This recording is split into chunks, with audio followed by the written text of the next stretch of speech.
This call is being recorded. If you do not wish to be recorded, please disconnect at this time. Good day. I am the voice of We Provoke Thought.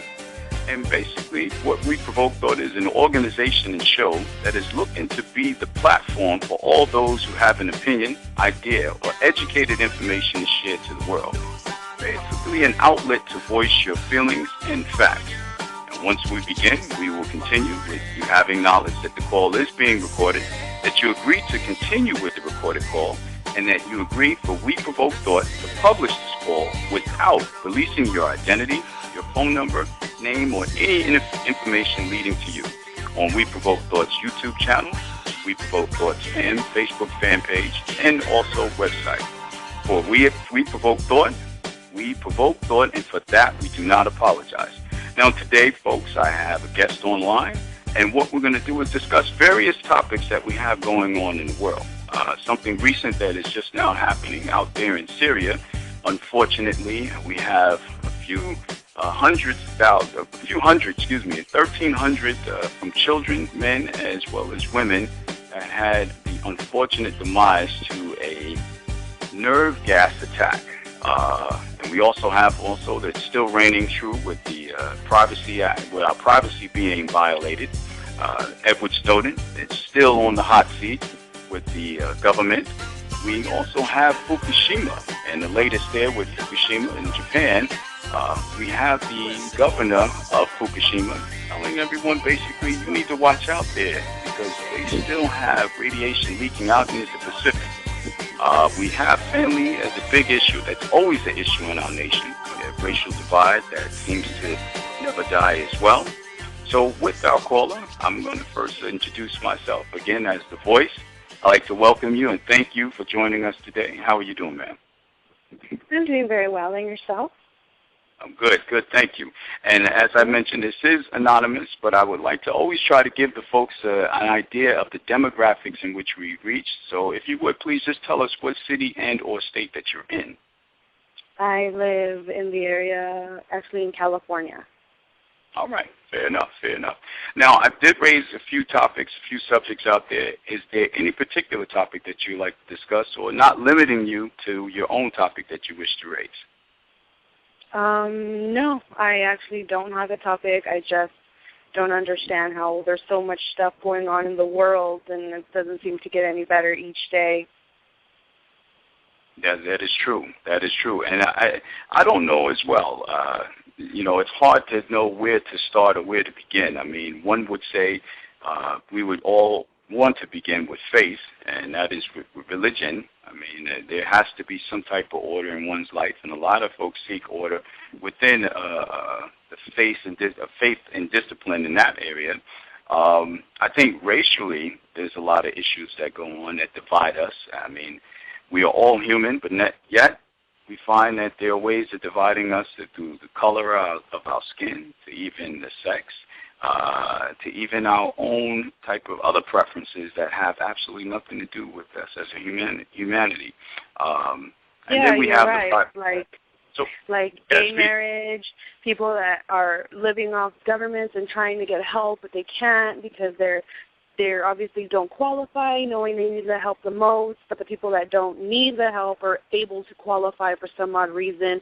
I'm surprised we actually are able to have now equal rights with gay marriage, because honestly I have a lot of family that has people that have had couples that are the same sex, and I'm actually glad that actually passed. And as for everything else that's going on for the world, I'm just really upset how everything has to happen, due to the fact that I'm going to be an expecting mother in January, and it fears me of how the world's going to be, and it makes me wonder if I should bring a baby into this world, and if it's going to get any better, if it's going to get any worse.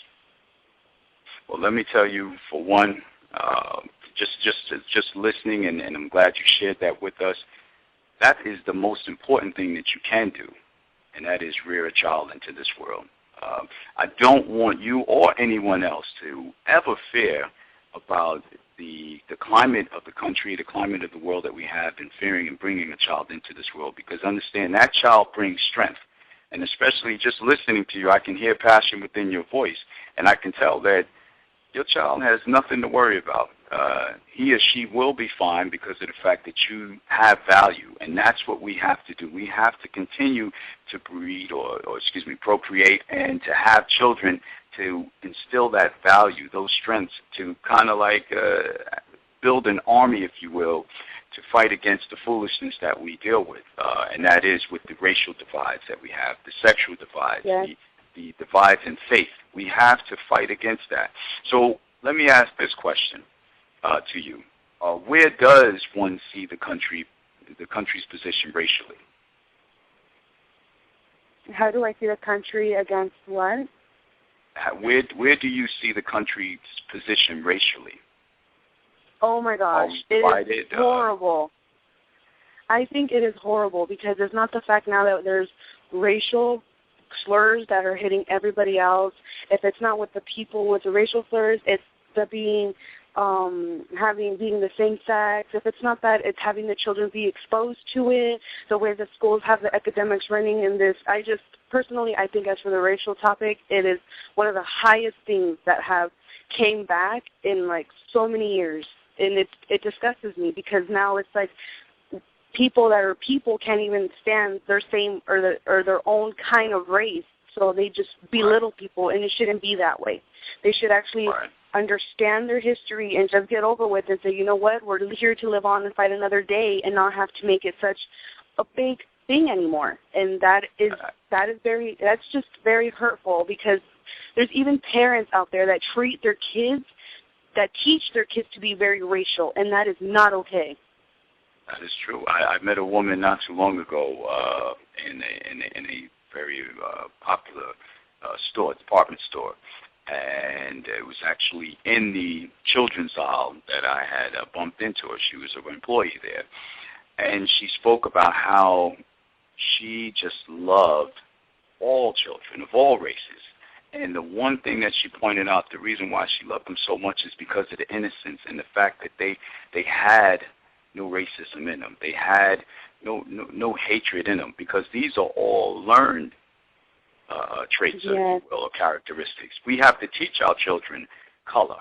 We have to teach our children hate, because naturally they love. They gravitate towards positive light. They gravitate towards the righteousness and the love in which we all are supposed to provide for them. So I definitely hear what you're saying. And let me ask this question on top of that. What are your feelings about whites, blacks, Hispanics? You know what? I love people all the same, whether they commit crimes, whether they don't. People are people. They make mistakes. The question is, do they learn from them? Honestly, I don't know. I'm not perfect, okay, but I do know that I do learn from my mistakes.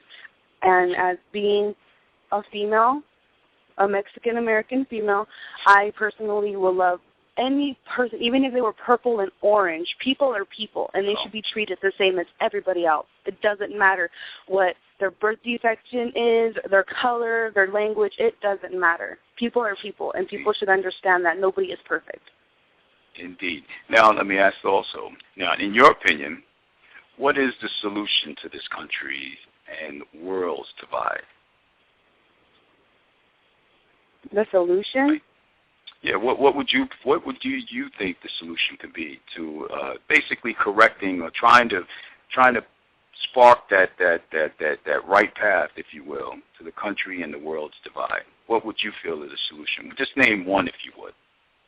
The solution for me, I would believe if they would go back on their history and understand that everybody basically was bringing racial slurs back in the day and bringing it now, maybe they will learn from what happened in the past so they don't bring it to the future or their child's future.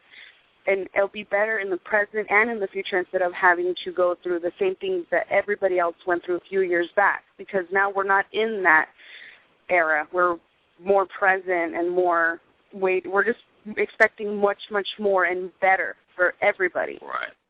Right, and that I agree with you. That we must seek our past, because our past tells us what we are to expect for our future.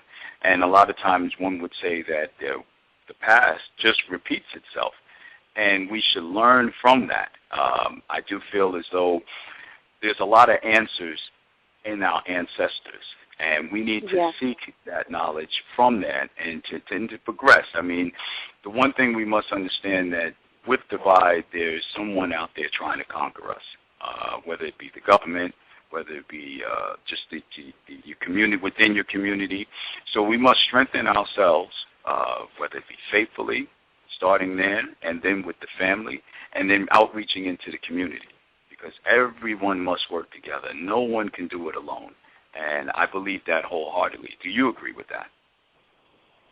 Yeah, I do agree on everything you're saying. I just don't understand what makes it so complicating for other people out there to understand. You know, it's not rocket science.